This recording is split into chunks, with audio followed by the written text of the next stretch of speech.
Assalamu alaikum warahmatullahi wabarakatuh.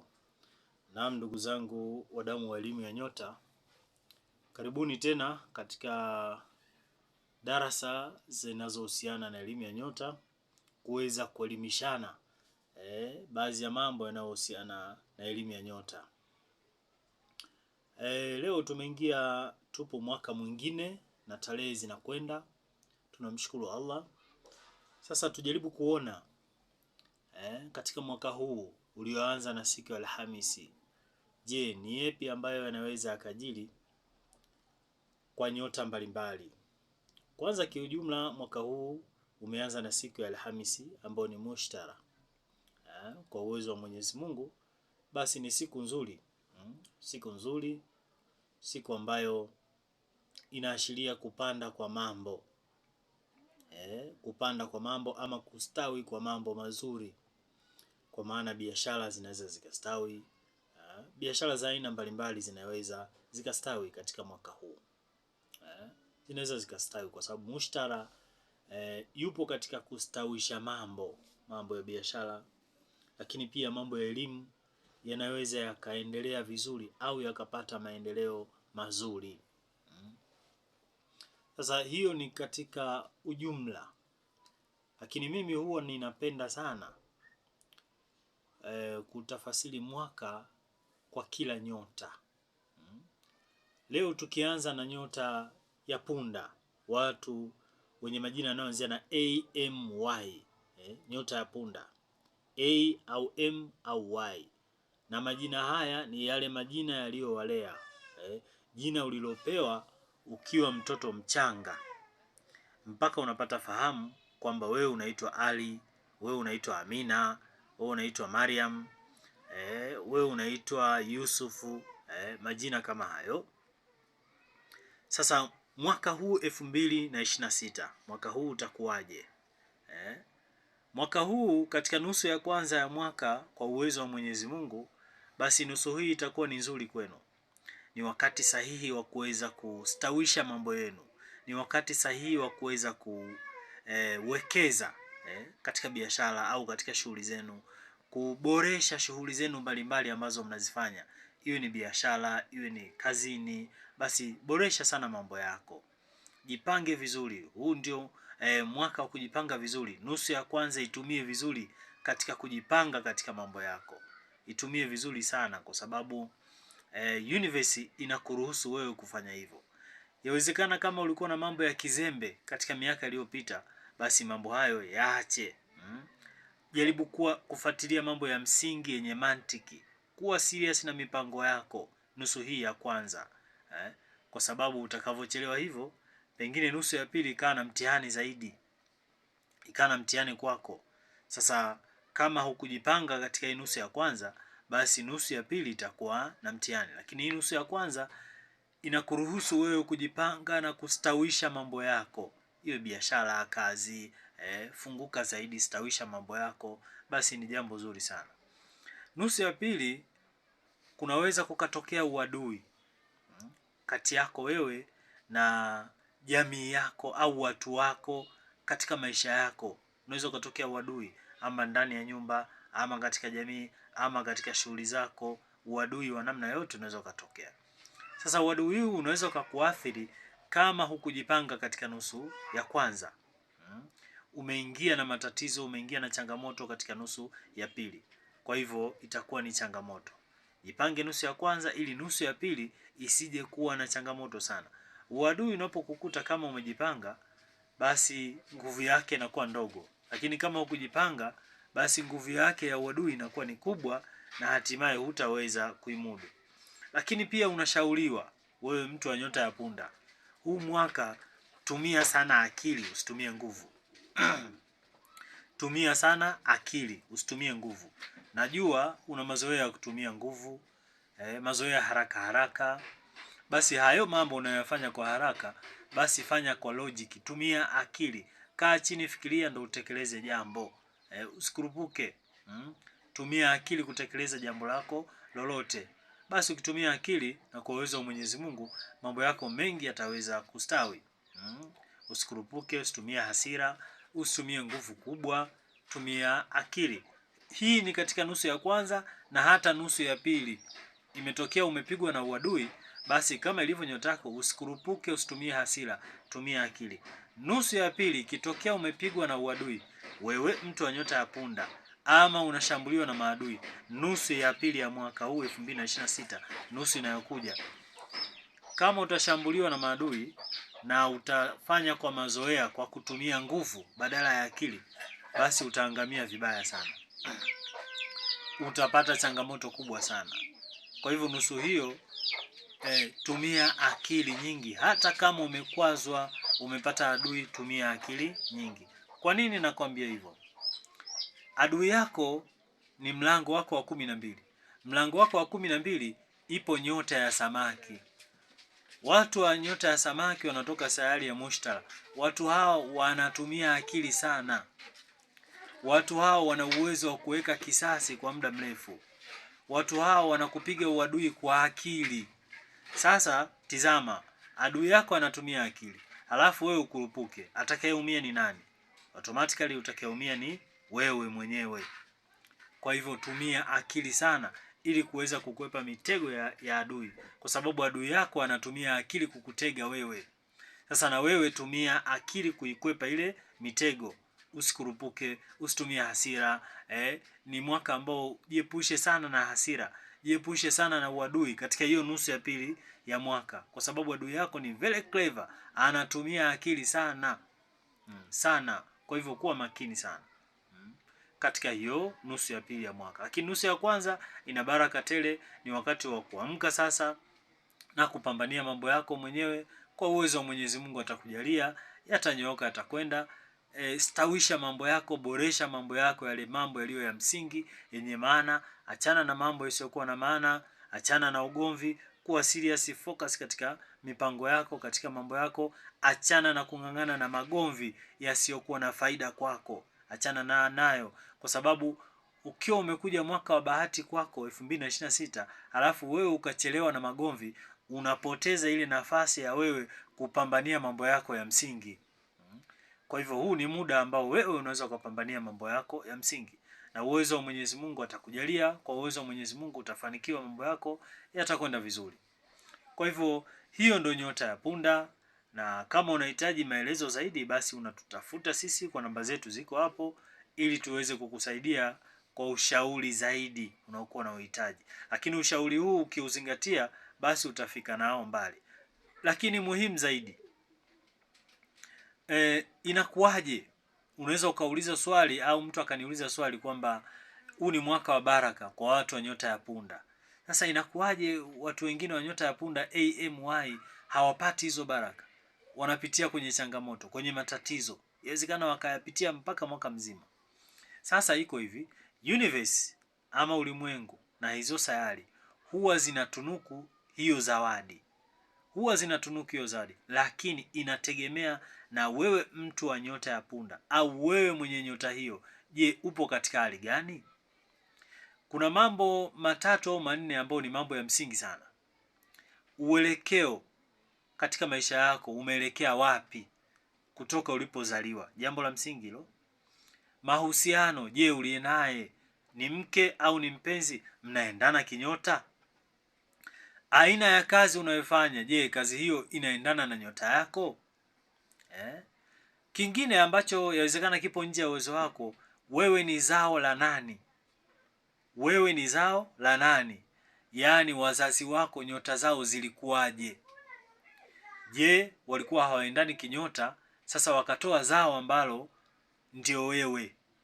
Kama umetoka kwenye zao ambalo haliangaliani vizuri, yani kwa wazazi ambao hawaangaliani vizuri kinyota, tegemea changamoto zitakukuta. Lakini yote hayo yana suluhisho ukiwaona wataalamu na wajuzi wa elimu ya nyota, ni namna gani wanaweza wakavunja huo mlolongo wa, wengine mnaita kama laana, kutoka kwa wazazi, lakini sisi tunaita kwamba ni miangaliano mibaya ya wazazi. Mfano, wameoana wazazi 8 kwa 6, kwa maana kwamba nyota ya 8 na nyota ya 6 wameoana. Sasa hao uzao wao utakuwa na changamoto, maisha yao yatakuwa na changamoto. Yawezekana zile changamoto zikahamia mpaka kwa watoto. Sasa inawezekana mtoto huyo ni mtu wa nyota ya punda, ameshakuwa mtu mzima, na huu mwaka ni wa kwake kuweza kupata bahati, lakini bahati hizo ameshindwa kuzipata kwa sababu ya mambo kama hayo manne ambayo nimeyataja, kwamba eza uzao anakotoka yeye. Na tunaposema uzao, kama una mke pia umeoa, je, uzao wa mwenzio, mumeo au mkeo, huko anakotoka kwao, je, wazazi majina yao, nyota zao wanatizamana vipi? Na wewe mke au mume, majina ya wazazi wako yanatizamana vipi? Kwa mkikutana hapa, kama wote mmetoka katika uzao ambao wazazi wanatizamana vibaya, basi inakuwa ni changamoto kubwa. Lakini kama mmetoka katika mtizamano mzuri wa wazazi, nyota zao, basi mnakuwa na ile baraka ya kutoka kwa wazazi. Inakuwa jambo zuri sana. Lingine kama nilivyosema, uelekeo. Uelekeo, wewe umeelekea wapi kutoka point A? Point A maana yake ni kwenu, ulipozaliwa, ulipokulia, umeelekea wapi kutafuta maisha. Kama nyota yako asili yake ni moto, uelekeo ni magharibi kutoka hapo kwenu ulipokulia ama ulipozaliwa. Na magharibi hiyo huko unakoenda kusiwe na maji makubwa. Maji makubwa ni bahari, ziwa, sijui mto mkubwa, yani yale maji makubwa yasiyokauka. Kama wewe nyota yako asili yake ni upepo, kama wewe nyota yako asili yake ni moto, uelekeo wako ni mashariki. Mashariki hiyo isiyo na maji makubwa kama ziwa, bahari, mto, maji yale makubwa yasiyokauka. Kama kuna maji makubwa basi inakuwa changamoto, manake uende sehemu ambayo hakuna maji makubwa. Kwa mfano ile mikoa ambayo haina maji makubwa. Lakini kama nyota yako asili yake ni upepo, basi uelekeo wako kutoka ulipozaliwa ni magharibi. Uelekeo wa magharibi. Moto uelekeo wake ni mashariki, upepo uelekeo wake ni magharibi. Na maji uelekeo wake ni kusini. Kusini. Kama nyota yako asili yake ni maji, uelekeo wake ni kusini. Kama nyota yako asili yake ni udongo, uelekeo wake ni kaskazini. Uelekeo kutoka point A, na point A hiyo ni pahala ulipozaliwa ama ulipokulia. Hapo ndiyo point A. Sasa kuelekea magharibi, mashariki, magharibi au kaskazini, basi inategemea, inaweza ikawa kiwilaya, inaweza ikawa kimkoa, inategemea jinsi unavyosogea. Kwa hivyo kadri unavyozidi kusogea unakwenda katika uelekeo mzuri.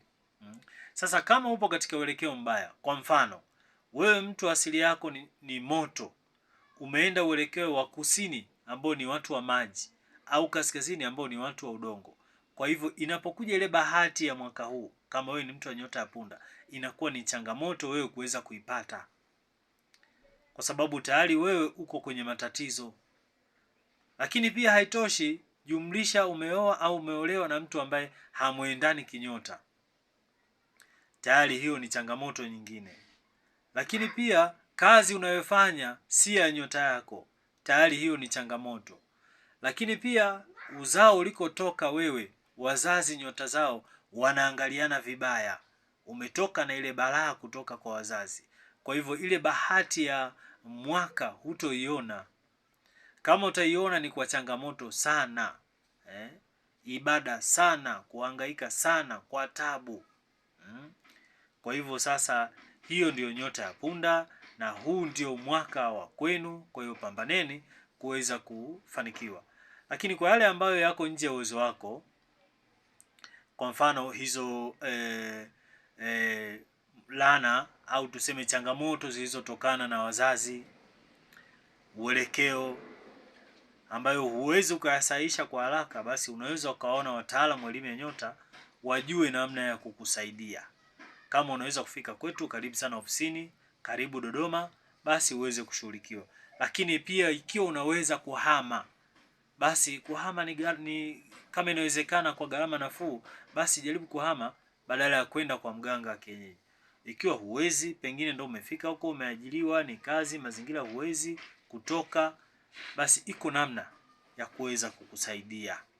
Na kwa hili ambalo linatokana na miangaliano ya wazazi wako, tunasema ile kama laana au mkosi unaotokana na wazazi wako, hilo liko nje ya uwezo wako wewe. Ni mpaka umuone mtaalamu wa elimu ya nyota ajue namna ya kukusaidia.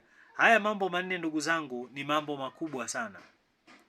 Haya ndio yanayozungusha watu wengi kwa waganga. Haya ndio yanayofanya wachawi wanapatikana humo humo. Unaweza ukayaona ni madogo sana, lakini utaenda kwa waganga wengi, utakoga dawa lakini hutofanikiwa. Sasa kama kwa lile ambalo liko ndani ya uwezo wako unaweza ukalirekebisha, basi jitahidi sana urekebishe. Uelekeo, mahusiano, tafuta mtu ambaye mnaendana kinyota. Waulize wataalamu wa elimu ya nyota wakuambie wewe unaendana na nani kinyota. Aina ya kazi, waulize wataalamu wa elimu ya nyota wakuelimishe aina ya kazi unazoweza kufanya. Sijui uelekeo uweze kujua, labda libaki lile ambalo la miangaliano ya wazazi wako waliokuzaa.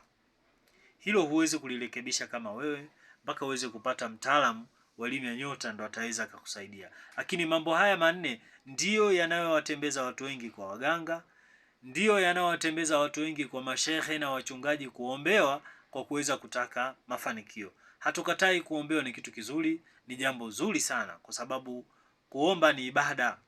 Tuna wajibu wa kumuomba Mwenyezi Mungu, ni jambo zuri sana. Aidha tumefanikiwa ama hatujafanikiwa, tuna wajibu wa kumuomba Mwenyezi Mungu na kumshukuru. Lakini kuna watu unakuta wanaombewa lakini hafanikiwi, anakoga dawa lakini hafanikiwi. Sasa haya mambo usipoyatengua bado itakuwa ni changamoto, na mambo haya ndio yanamleta mchawi, yanamleta mtu yoyote mbaya unayemwona wewe, anakuja katika mambo haya manne yoyote. Yani uchawi wowote unayokukuta wewe unakuja katika haya mambo manne. Katika elimu ya nyota hatuangalii matawi ya tatizo, tunaangalia mzizi. Katika hali ya kawaida wewe utamtizama huyo mchawi aliyekuloga, lakini bila kujua palikuwa na mazingira fulani mpaka yeye akaweza kukuroga, hakukulupuka. Palikuwa na mazingira fulani yaliyomrahisishia yeye kukuloga wewe. Sasa sisi wataalamu wa nyota hicho ndo tunachokiangalia. Hatuangalii kwanza yule mchawi. Wewe utamwangalia yule mchawi, hizo sehemu zingine si utakio si tunguli, utamwangalia yule mchawi. Lakini sisi iko sababu kwamba mpaka wewe unalogwa, iko sababu yako mazingira ambayo wewe umejiweka mpaka unalogwa. Sasa yawezekana huna elimu hii ya nyota ukajikuta ndo kama hivyo. Umeoa, kwa mfano umeoa mwanamke ambaye anaingia mlango wako wa 12. Mlango wako wa 12 ni mlango wa uadui. Sasa umeenda kuoa mwanamke ambaye nyota yake inaingia mlango wako wa 12. Tegemea uadui ndani ya nyumba yako, tegemea uadui mpaka nje unapotoka, kwa sababu unachotoka nacho ndani ndio hicho kinaenda kustawi huko nje. Utapata uadui kazini, utapata uadui kwenye biashara zako, utapata uadui mtaani, kwa sababu tayari wewe umeshaweka connection ya uadui ya mwanamke au mwanaume unayeishi naye wewe. Sasa tatizo sio yule mchawi aliyekuja kukuloga wewe. Tatizo ni wewe uliyekosea kuoa au kuolewa na mtu ambaye ni mlango wako wa 12, ambaye ni adui yako. Anaweza asikukele yeye, lakini akakukusanyia uadui. Sio anakusanyia uadui kwa kuitia maadui, hapana. Yani vile ambavyo wewe unaishi naye ndio unakusanya maadui. Ni sawa sana kujipaka asali afu kapita karibu na nyuki. Shida sio wale nyuki, shida ni wewe uliyejipaka asali. Yani hiyo ndio shida. Au umejipaka perfume ukapita karibu na mzinga wa nyuki. Sasa shida sio wale nyuki kukukimbilia wewe. Shida ni kwamba wewe umejipaka perfume, ili harufu wanaitaka, lazima wakushambulie. Kwa hiyo hapo shida sio nyuki. Mbona wengine wamepita? Ila shida ni wewe uliyejipaka hayo manukato haya. Kwa hivyo kwenye nyota tunaangalia mzizi wa jambo. Lakini ukiangalia kwamba nani kaniloga, utadili na huyo mmoja, stili maisha yako yataendelea kuwa changamoto. Zile changamoto hazitoisha. Kama ni magonjwa, kama ni shida kwenye biashara zinakufa, yani changamoto mbalimbali hazitoisha. Sasa utawaweza wote? Utapambana na huyo mchawi mmoja, lakini shida sio yule mchawi, shida ni mazingira ya nyota. Uliyaharibu vipi? Pengine umeharibu kwa kutokujua. Kwa hiyo unaalika wachawi, unaalika watu wabaya. Kwa hiyo ukishaoa mtu ambaye ni 12 yako, maana yake unaalika uadui.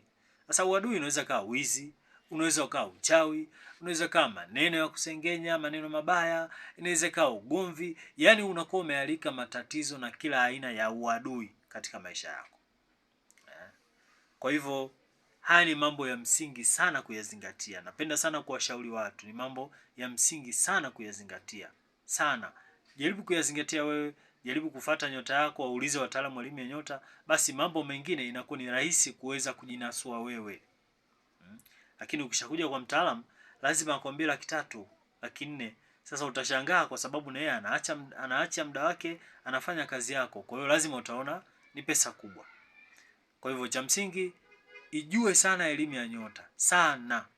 Yaani ifuatilie sana elimu ya nyota. Usiifuatilie juu juu kwa kubahatisha.